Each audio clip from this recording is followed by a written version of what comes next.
Welcome to This Week in Science and Technology, the portion of Radio Odyssey in which we discuss the current advances in science and technology for the final week of May 2016. Starting with the medical side of the world, scientists uncover a weak spot in HIV which may pave the way to a viable vaccine. From the National Institute of Health reported a new vulnerable site on the HIV for vaccine targets. It is based on the anatomy from the blood of an HIV-infected patient that binds with the viruses and also prevents it from infecting a cell. Now, this is not CRISPR-Cas9 technology. This is just blood-borne pathology. For decades, scientists all over the world have been concentrating efforts to find a way to deal with the human immunodeficiency virus, HIV. Here they've developed ways to treat the infected and keep the virus at bay, and they've done this with concoctions of medicines and whatnot.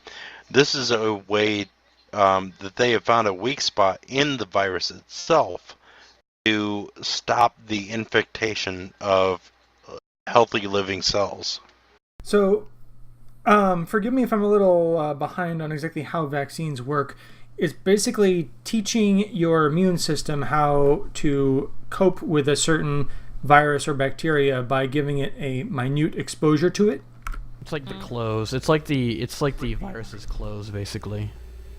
So it can recognize it, sort of. That's how it works. There's certain vaccines actually give you the virus. But it's so much news. But it's like really weak. But it's weak, yeah. Yes. But most of the time, it's not the actual virus. It's basically the virus's clothes. So basically, they've found a way to, I want to say, create a vaccine for this. It's not quite at that level, but it's on the road for creating a vaccine for HIV. Hey, any advance in that level is good, because it's one of those things that we really need to get going. Okay, tongue-tied, It's one of those things that we really need to figure out as soon as possible. Yes, one of those things we need to address as a populace worldwide. There's more other viruses, too, that need to be worked on, too, but... Well, they all need to be worked on, but there's only so many man-hours in the day, you know? Right, and so many billions of dollars spent on little thing, too. Yeah, so only so many billions of dollars devoted to this research, while hundreds of billions are funneled elsewhere. Yep. Military. No, it's called Vacations on a Yacht somewhere off of Italy. Or that too. I know, right? Moving on to technology, the world's largest desalination plant starts turning salt water into drinkable water. The plant is expected to produce 627,000 cubic meters of water daily when at full capacity. Wait. How many? 620,000 cubic meters. How many gallons is that? Hold on, let me get my TI-85. Sounds like something China needs. Why don't you just Math call and I, Budweiser? not good bedfellows, are we? Just call Budweiser, they'll tell you. I'm gonna leave that in. Gallons UK, gallons US, gallons. Alright. That would be a very large number. Oh, well, thank you. 165,635,860 gallons of water. Wait, did you say 165 million or billion? Billion. With a B. With a B. Why is this not mainstream yet? Well, because nobody wants to fund it. Oh, yeah, okay. It turns out it may be very practical. Case in point, the world's largest desalination project, the Sorek in Israel, is ramping up to full capacity. The plant is already providing 20% of the water consumed by the country and is expected to produce 627,000 cubic meters of water daily. When at full capacity. Daily. Damn. Okay, I want one.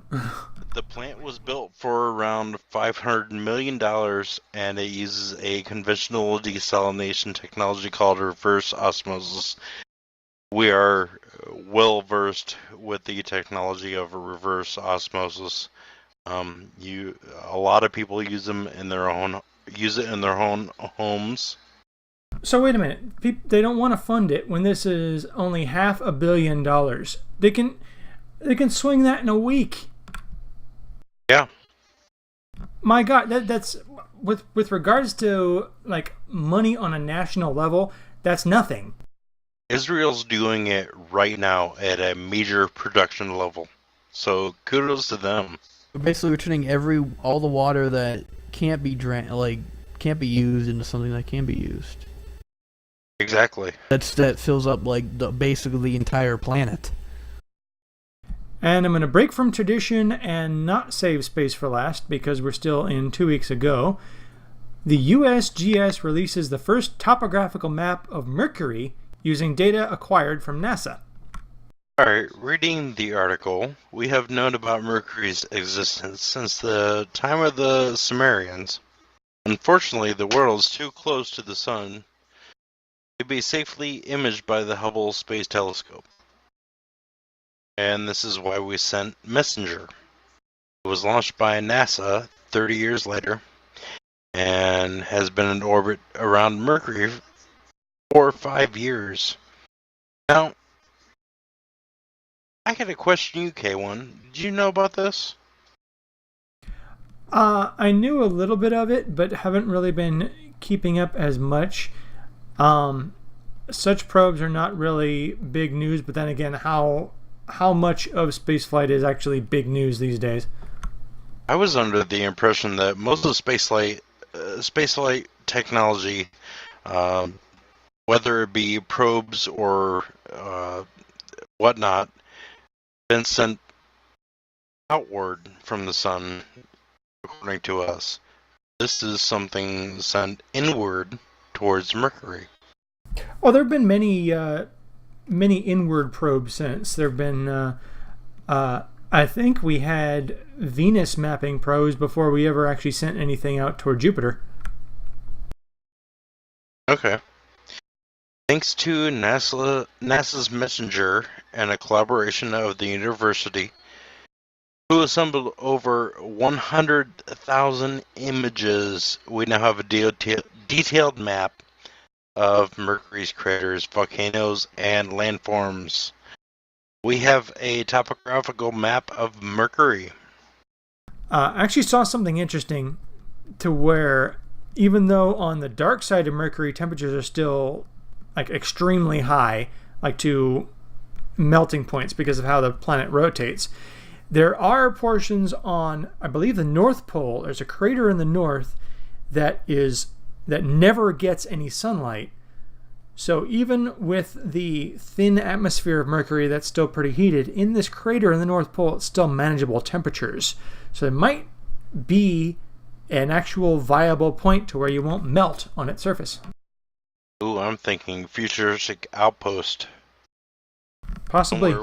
Somewhere we can make a observation point. If there's anything I learned from playing too much Kerbal, and I do play too much Kerbal, is that it is actually harder to reach inner planets than it is to reach outer planets.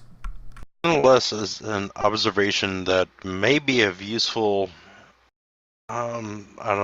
tincture later.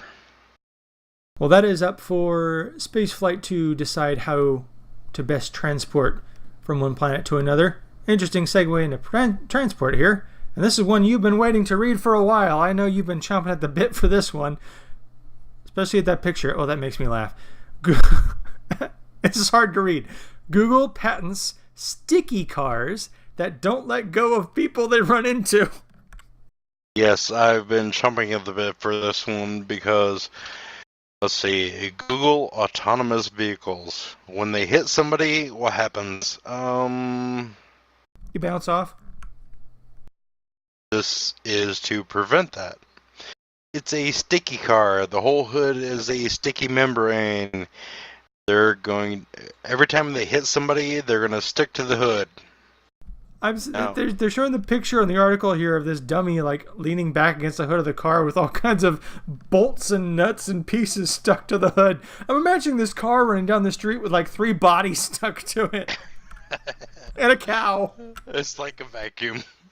I do understand the reason for the patent because they do not want anybody struck by a Google vehicle to be sent offwards into oncoming traffic or anything like that.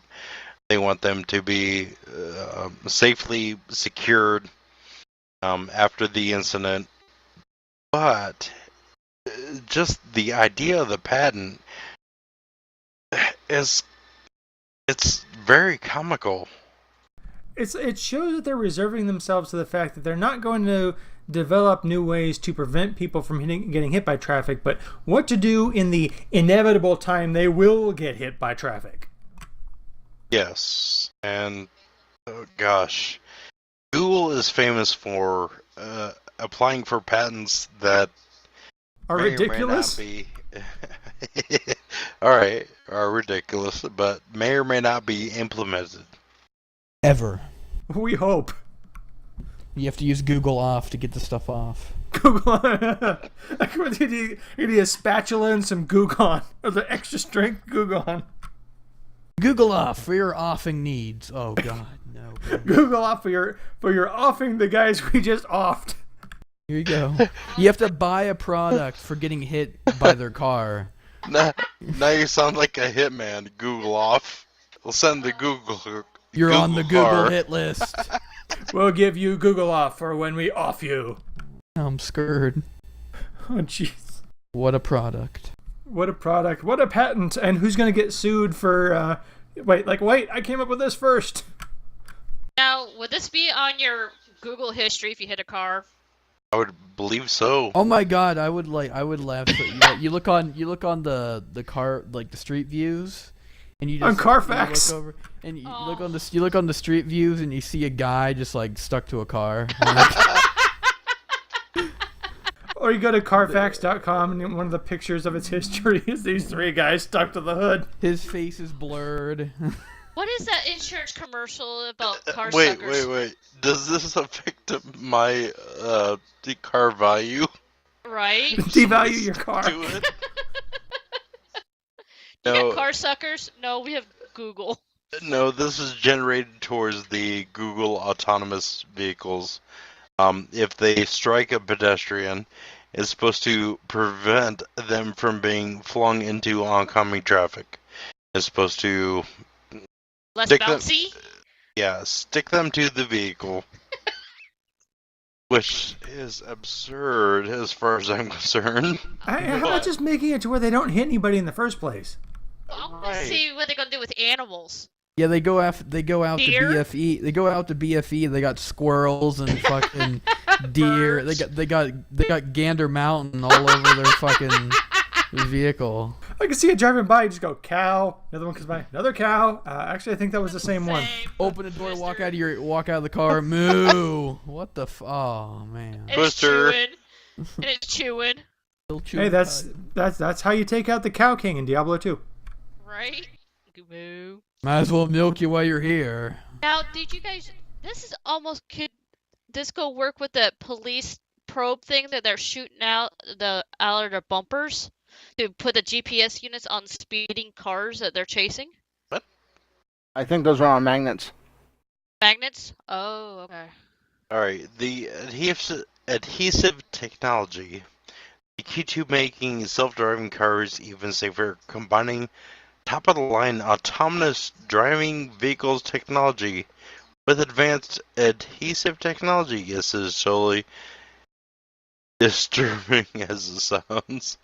A sticky car layer coating the front of the self-driving cars could possibly lower the damage it would cause in the event of a pedestrian as it hits and gets flung into cars or other objects. Yes, that is the patent.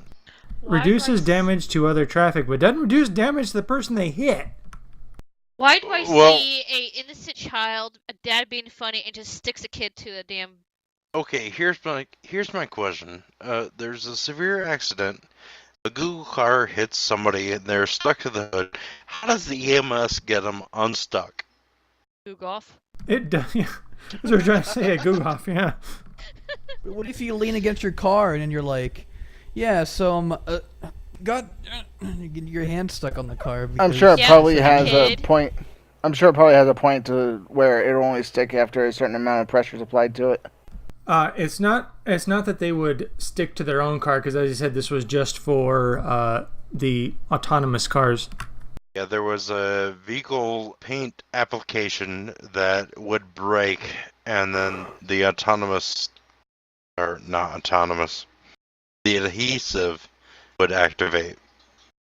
So it's not sticky by default. It's only sticky when there's enough impact pressure to like break the seal on it or something. Yes. Oh, I mean, that's reasonable considering, you're just driving around. You want bugs and stuff stuck to your... I'm thinking, Yeah, cool. what about with your car wash? Anybody Well, think again, about since that? these are the self-driving cars or the autonomous vehicles, it's not something you would drive in a car wash anyway. Moving on. But anyway, as entertaining, we can probably stay on that subject for a while, but let's get to something a bit more serious here.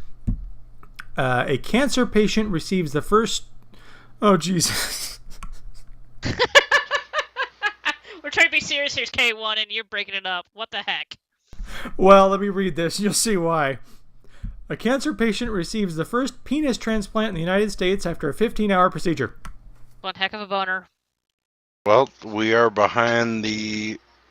South Africa? Yeah. We are behind South Africa in the transplant procedure. Thomas Meaning, Manning, a 64-year-old cancer patient, just underwent a transplant procedure dubbed as surgical milestone here in the U.S. Well, here's the thing. You have an organ you want to transplant. There's only one way to do it. Do they have like a bag of dicks in the freezer? Like what? No. Like what? How is it? No. I apologize for the language, but I just gotta keep that in.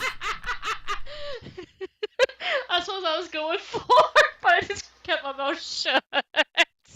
Generally, I edit out language, but that was just too classic. I might keep that. A bag of dildos just flitting around. Oh, this looks the right size. Let's just mold it. I figured someone would have to donate theirs. That's Hey, one look at- hell of a lip. Okay, I'm cutting that one out. Sorry. We've already used our D quota for this show. Okay, well, generally, you have to have a donor organ. And this is the case. So, this person has lost his organ due to circumstances of cancer and has been reintroduced with a new organ. The transplant was successful.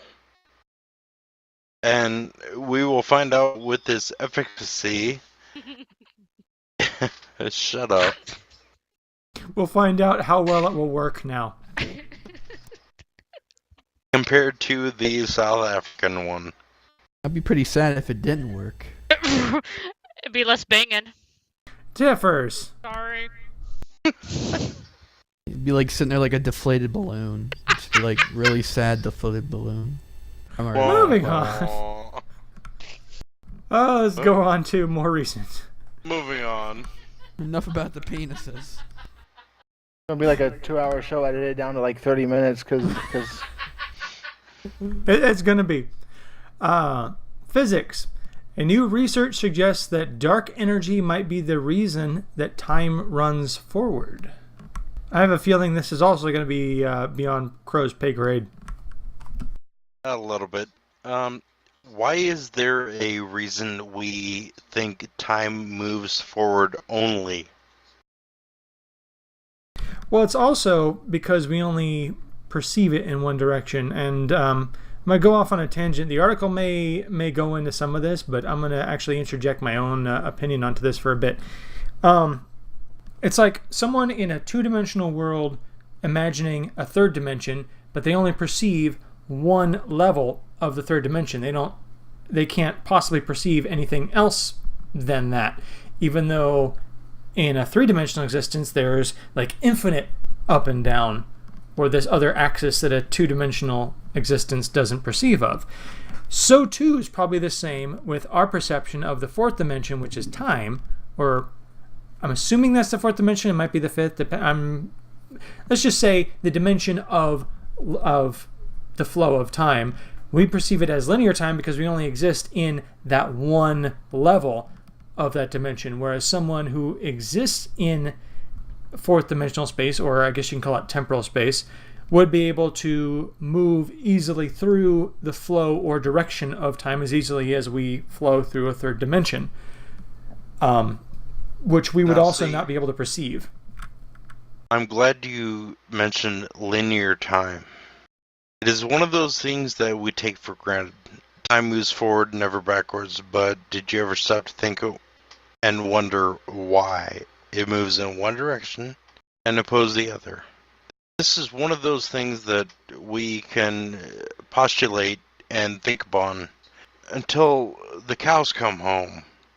Well, they better come home quickly because linear time is running out. I'm going to think about this one till I die. This is one of those things that is just a philanthropist puzzle I cannot deduce. I cannot solve. Well, there's not really any way in the three-dimensional existence that we inhabit that we'll ever actually be able to solve this puzzle because we just simply cannot perceive it. There's no way to actually define it in actual language. Can I say something? Go ahead. Please do. Okay. I look, at least for me, I think that time itself is more of a human creation to an extent. Like, because time is perceived differently per person. Okay, let me ask you this. So, is time a creation to solve a certain equation? Yes. I can't help it, I got to.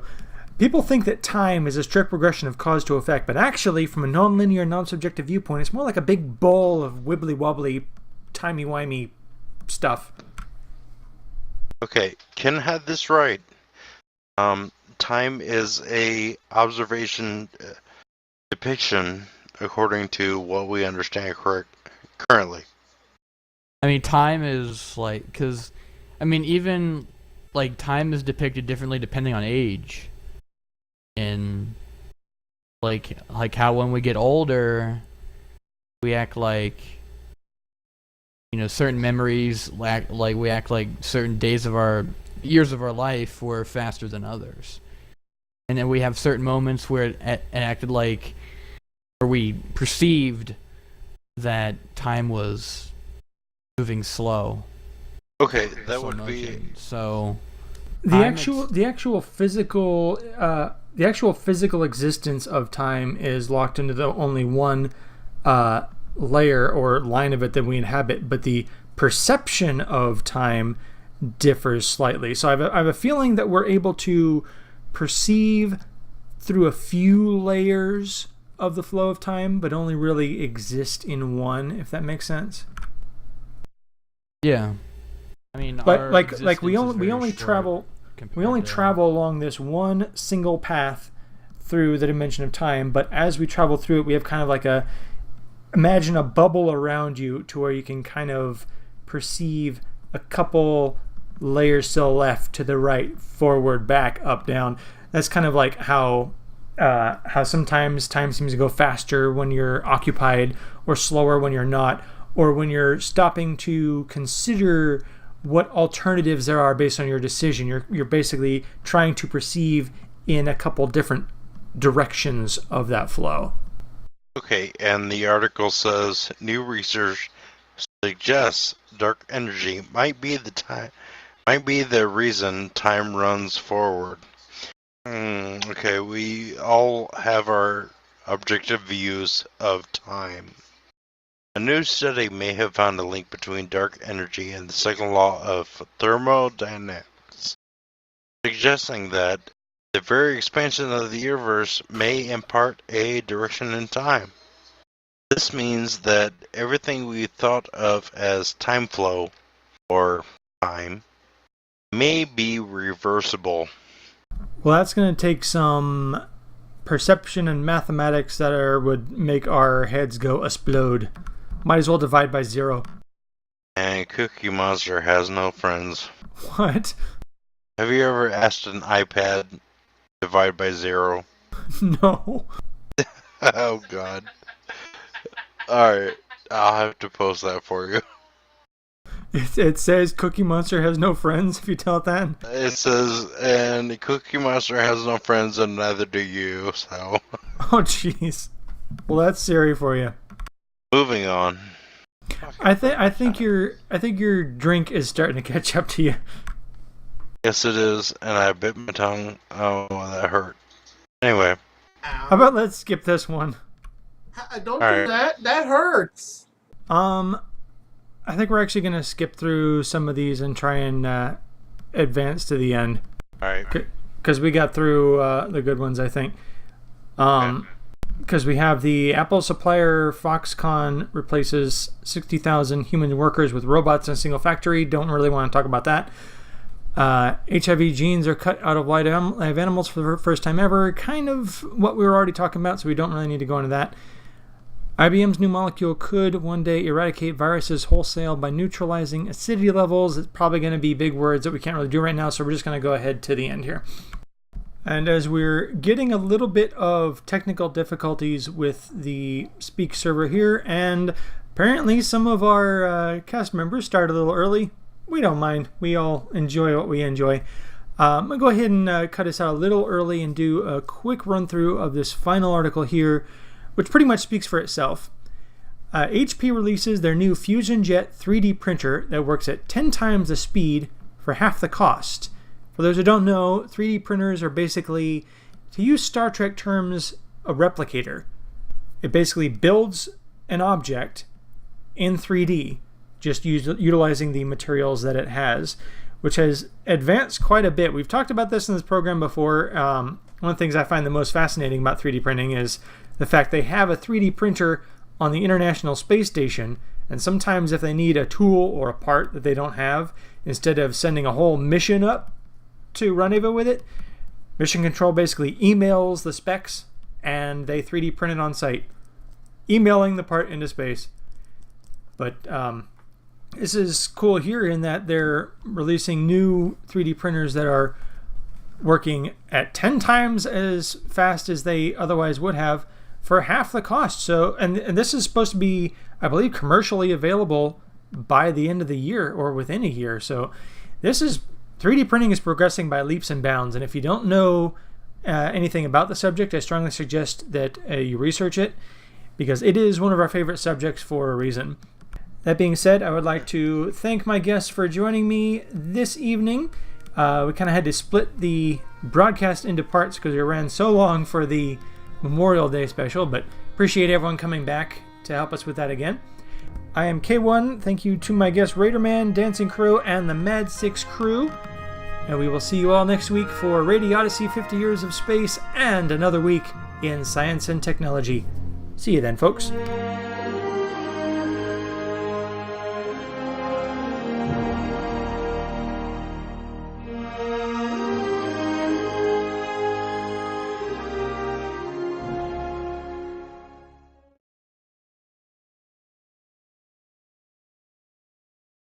From medicine to technology, the world's largest... Okay, I'm going to start that over again. Moving on to technology, the world's largest desalination... Shit. The world's largest... Desalination, yeah. Moving on to technology... Sorry. Deaf arse. And you were making fun of me not being able to pronounce shit. Karma, motherfucker. Karma. Well, I can edit that out, but then she Alright, keeps butting in. alright. Fallout 3, bitch. Alright, let's go. There's the witch's cackle. Sorry. I'll mute, okay? I'll mute. No! Don't you dare! Don't you dare! I'll have to come over there. I'll have to come over there and do. Oh, I don't know what the hell what, but don't you Well, dare! First, Just turn you your gotta push try. to talk. Alright, just Exit your game and focus. No. He can't even. All right, fine. We're supposed to be able to focus. He can't even say words. You know what? Fuck it. Making fun of I got me, it. bitch. I got this. I got this. All right, let's go. All right, I'll shut up.